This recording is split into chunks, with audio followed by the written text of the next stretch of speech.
Money.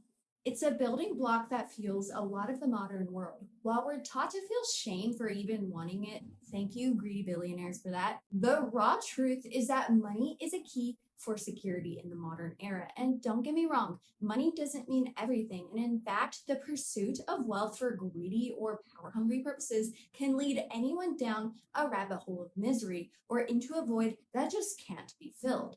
But obtaining value or knowing how to gain it and how to use it can be the key to opening opportunities, relieving stress, and creating things that would otherwise only live in our imagination. It turns the world into a sandbox with more tools and more potential.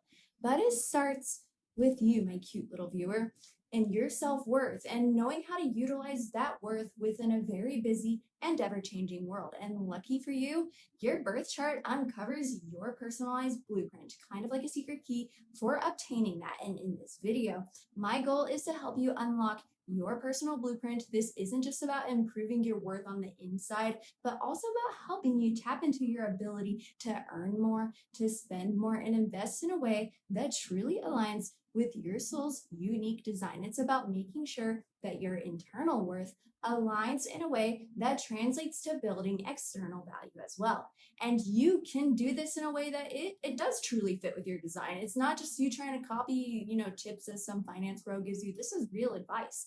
And I'll go through this guide not only by helping you understand your relevant birth chart placements, but also by giving you super applicable tips and tricks to use your chart's energy to its fullest potential. And whether your goal is to earn just slightly more or to be comfortable in your life and breathe easily, or if it's a bit more ambitious, these tips can be applied no matter what your goals are. And trust me, you'll feel these changes from the inside out. And if you don't know me, my name's Faith. My day job involves financial strategy, but my true passion is astrology. And for some reason, combining the two is just super, super satisfying to me.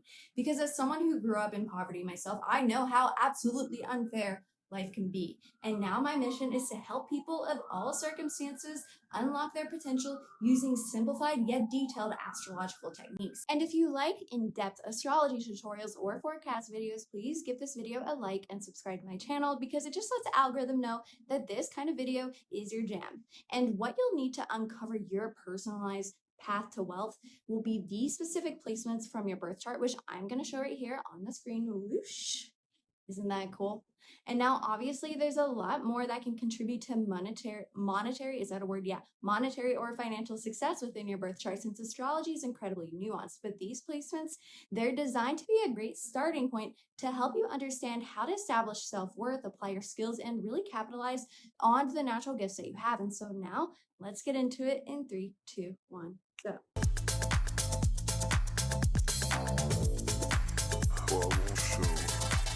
The second house in astrology is typically associated with money or what you earn and possess, but the true essence of the second house is that it shows what you're worth. It shows how you earn worth, how you spend it, and how worth naturally plays out in your life. And that goes beyond just money. Technically, everything, yes, everything is currency and everything has worth. Even time itself is technically a form of currency you spend throughout the day, however you please. And of course, we have a limited amount of time within the day, so how we spend it matters so much. Same goes for self-worth though. The amount of self-worth you have can directly impact how your energy is spent, but it can also impact your well-being. It has so much value. And self-worth isn't just something we magically have, trust me. It needs to be invested in and built.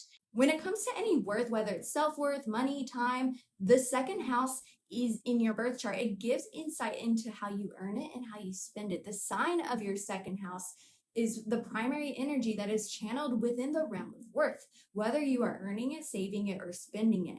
And so on the screen here, whoosh, I have a summary of how all second house signs view and experience themes of worth on a very baseline level, as well as what this can look like when you are managing worth at its best and what it can look like when you are living out of alignment. And so take note and think of examples of how these themes may have played out in your life at different points. And while understanding the sign of your second house can provide a great starting point to understanding how you manage worth within your life, the planetary ruler of your second house can give insight into the energy or the skills you can tap into in order to earn more worth. Whether it's time, resources, or money, your planetary ruler is the key. It's when you embody this placement's potential, and it's when you understand the skills or talents that this placement gives you that you can begin to see your value grow.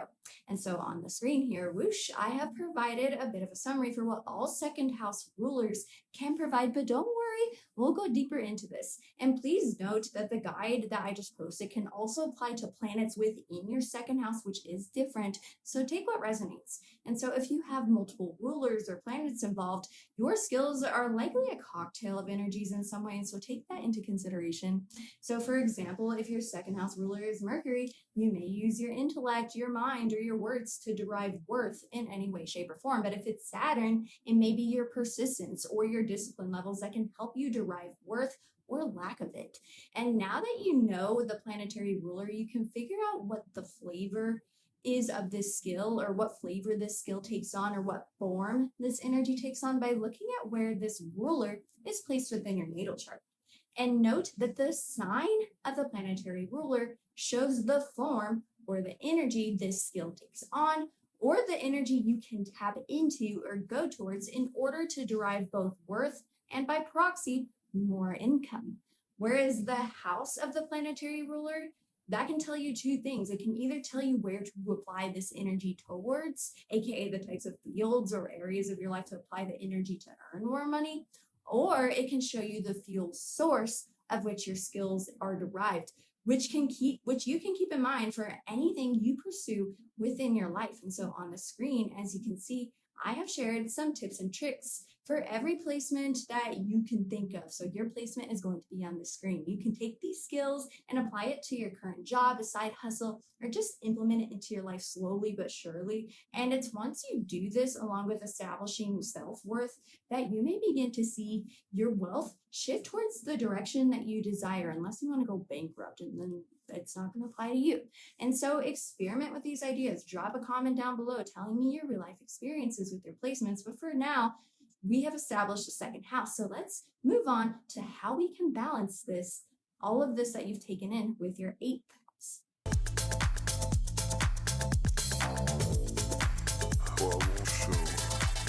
Now, if your second house is your worth, what you earn, what you spend, and how you manage the currency of the world, then the eighth house, that's the opposite.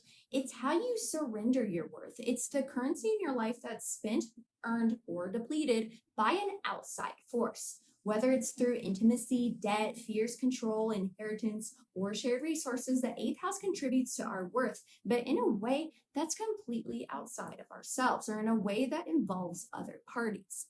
Now, you may be wondering, if the eighth house involves other, then how can I use this energy to build my worth?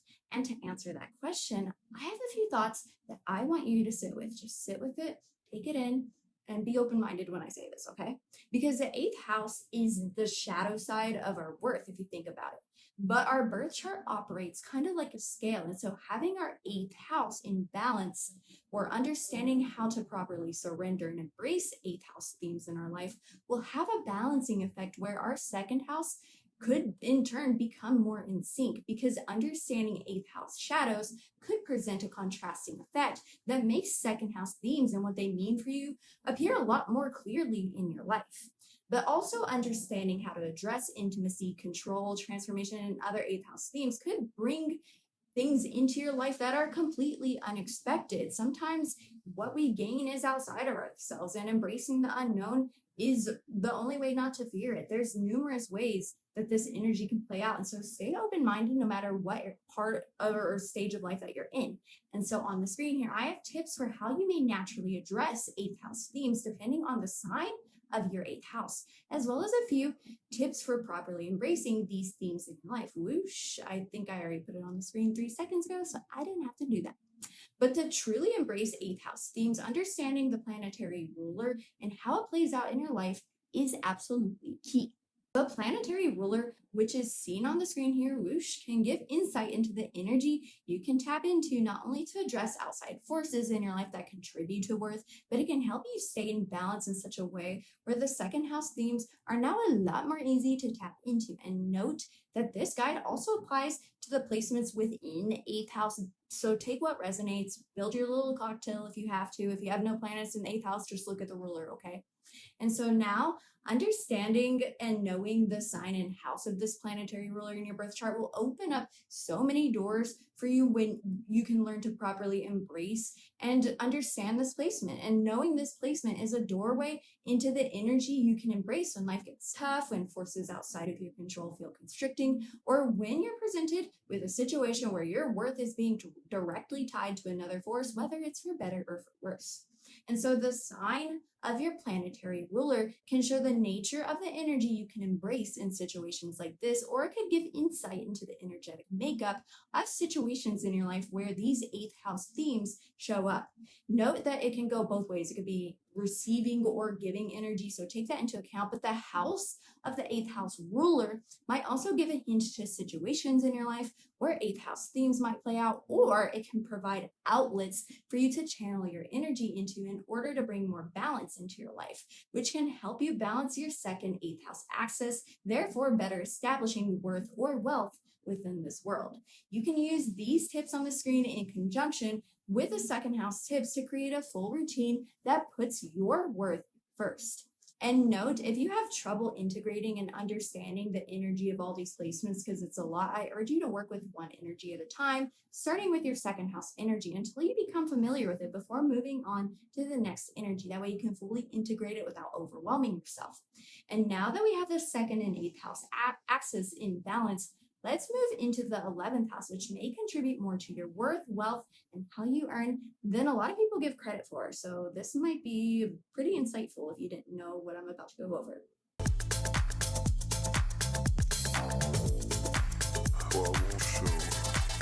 If the second house describes your worth, what you earn, what you spend, and how you manage the currency of the world, and the eighth house is how the other or outside forces affect these areas of your life, then the 11th house is where it gets a little bit interesting. Think about it like this. If the 11th house is the second house from the 10th house of career, when using derivative astrology, because of this, it touches on abundance, gains, and long-term wealth accumulation, especially through your networks, your career, your alliances, and larger social systems. And while it's not a money house in the same way as the second or eighth houses, it plays a major role in how wealth circulates to you over time, particularly as a result of your place in society. Because at the end of the day, while our autonomy carries a lot, and I mean a lot of weight, we are intertwined within a network where what we earn is dependent on our role within the collective. That's just an inevitable fact of life. Think about it like this. If you are a king or a queen, with the second house kind of representing your castle, your pile of gold, and then the eighth house represents the external circumstances that are affecting your kingdom, such as debts to other kingdoms or shared power. Then the 11th house represents the kingdom itself. It represents the civilians, the needs of the civilians, your alliances, your network, because it's your contribution and role within that kingdom that'll affect how well the kingdom runs. But it also shows how you interact within the society that'll affect what the kingdom will give back to you. Because the 11th house is all about the worth that comes from being connected and giving back to something much bigger than yourself. It highlights how your dreams, your hopes, and your involvement with groups or society can actually lead to money moving your way. When your 11th house energy is humming, meaning you're actively part of groups or supporting causes or building useful networks, whether directly or through indirect knowledge of the collective, it opens up doors for abundance to find you. Another way to see it is by leaning into your role within the collective and contributing to a shared vision. You naturally create channels for good things to come your way, including money. It's just how the energies in your chart are going to play out. It doesn't mean being an extrovert. It's simply about understanding what value you have to offer on a larger scale. And trust me, we all have it. Diving deeper into this, though, the sign on your 11th house cusp tells you a lot about your natural style when it comes to your potential role within society, your big ideas, and how you add value to collective efforts. It also mirrors what energy you can tap into in order to receive that value back. And I have a summary for all 11th house signs on the screen here, whoosh, to give you an idea of what that looks like for you and how you can potentially tap into it. But to get the most out of your 11th house, you need a little more detail, right? You need to understand the planetary ruler and how it works in your life. That's going to be key, because the planetary ruler can show you the specific energy you can tap into to grow your social capital and gain your worth, value, or wealth, which circulates through your connections and society at hand back to you. This also goes for any planets sitting in your 11th house, so combine all placements that are relevant to you. And so looking at the sign and house of your 11th house ruler can bring you closer to understanding the specific tips, tricks, and reminders on how you can execute your role within society, how you can establish worth on a larger scale, and what types of behavior may come with rewards when it comes with your larger ambitions. The sign of the planetary ruler can show the natural energy you can lean into within these kinds of settings to best extend your value, or it could give you a peek into the energetic makeup of the collective situations where your 11th house themes may show up in your life. It can go both ways. But the house of your 11th house ruler might also give you a hint about the specific areas of your life where 11th house themes could play out, or it could point to outlets for you to channel your energy into to build connections, value, or contributions to the larger world at hand, which will then reflect back onto you with your worth. And so understanding your 11th house in detail takes your skills, your value, and creates an outlet for it. And it's when this outlet is properly channeled that opportunities may flow, and so may abundance. And if you couldn't tell, my 11th house ruler is in my second house, so it's no shock I'm talking about money today.